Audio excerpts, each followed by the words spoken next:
sure many of you have had this happen where you've got a coping stone laid on the wall and it's loose. So all these coping stones on this wall have come loose. So what I'm going to show you today is the best way to put them back on and stick them down, and they should never come off ever again. So let's get on with the video. So first thing you need to do is get yourself a cement mixer set up like our bell one there, and the mix you want to be using, you need to be using builder sand, and it's 4 buckets of sand to 1 bucket full of cement with a little bit of feb mix. Mix it up to this consistency, like a bricklayer's mix. Next job, and this is a top tip for you, and this is the bit that's going to get this coping stone to really stick, because they do come off very, very easily. So what we're going to use some paving slurry. Excuse the brush because that's all we can find on the van. So some paving slurry, or you can use some SBR. Follow the instructions. If you want to get paving slurry, any builders and merchants now sell it. You just paint that on there, and what this stuff actually does is it works as a bonding agent. So when my sand and cement goes on top of this bonding agent now, it'll stick to it, and it'll stick to it so hard that it should never come off again. So just put this on, and don't be shy putting it on. That's the paving slurry on the wall. Next process is your pre-mixed sand and cement. The freezer's kindly done for me. Apply that to the wall. Oh. Did you put that stone in there on purpose, Ray? I might have. I think you did, didn't you? So,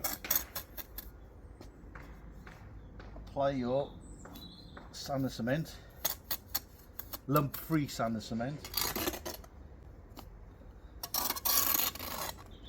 There we go. So that now is on top of the paving slurry. So that paving slurry is making this sand and cement glue to the actual wall. So we've got that on there now.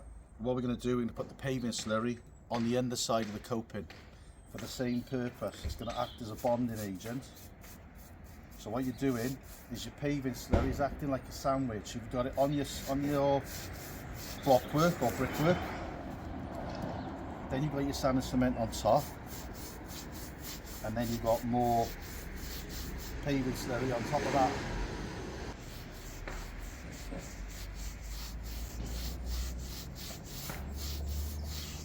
I've left it on the edges because obviously there's an overlap on this. So once you get to this stage, simply add that. I'm just looking down now. I'm looking for my overlap to be the same on both sides. So next you need the spirit level and a mallet. So I've just laid that. As you can see, look, if you show them the level, it's just rising up a little bit towards me. So I just need to get that seated level. So to do that, just give it a couple of taps, make sure it's all squidged in. Back the other way a little bit now. There we are. So that's level. Cool. So that's all you want to do. Take these bits off, keeping your blockwork clean. Now what we'll do now, we'll set another one up down that end, down the opposite end, the freezer's showing you now, and we will get a string line between this one and the one we've set up down that end. We'll slurry all this up on the coping and on the blockwork, and we'll run all that in. So you've got this end set up now, look, and if you show them that down there, that's set up. But what I do, and I do this on a brick on edge as well, if you're coming close, what I do is I've got a string line set up on this side, and I've got a string line set up on that side. So this has already been primed up, okay? So if you've got the string line set up both sides, what you're doing is quite simply, you lay into the string line both sides. So what that avoids is it avoids any tipping. If you lay to the string line just this side, and there's no string line that side, your coping could be tipping a little bit, and when you come down to eye level you can see that in it. So I tend to use both lines, a bit overkill just to lay copings, but I can quite easily lay them now to both sides of the line and avoid any tipping, and it'll look like a really nice job. We managed to get all these on now, laid to the line. So the line is now finished. So you can take them off, wind them in, and then the next process is how to joint these perp joints up and underneath here. Now what you need to do, you cannot joint this up as soon as you've laid it. The weather conditions here today, about 15 degrees.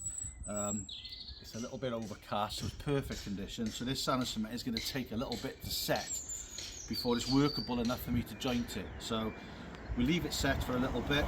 At the moment, the way you tell, when you put your finger in it, that I can feel with experience that that's too wet. When it's right, I'll come back to you and show you more.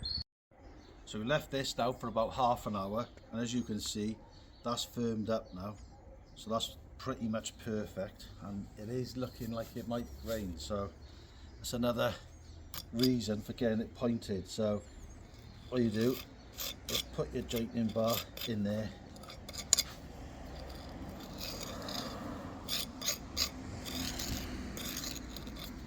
using this one.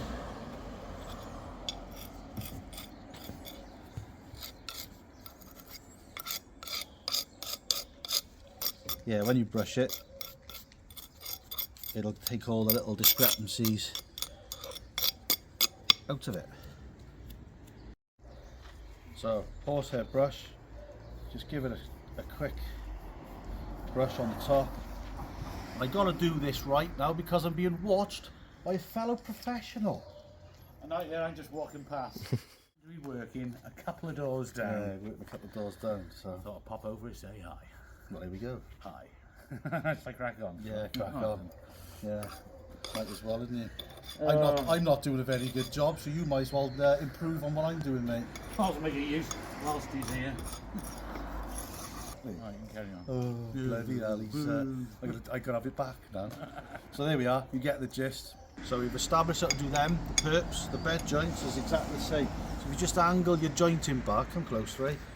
So if you just angle your jointing bar ever so slightly like that, right, and just get it in there. If you do it like that, you can't seem to get the jointing bar in there tidy. So if you just angle it to one side and run your jointing bar along it, when you're happy that the joint's full, brush, gentle motion.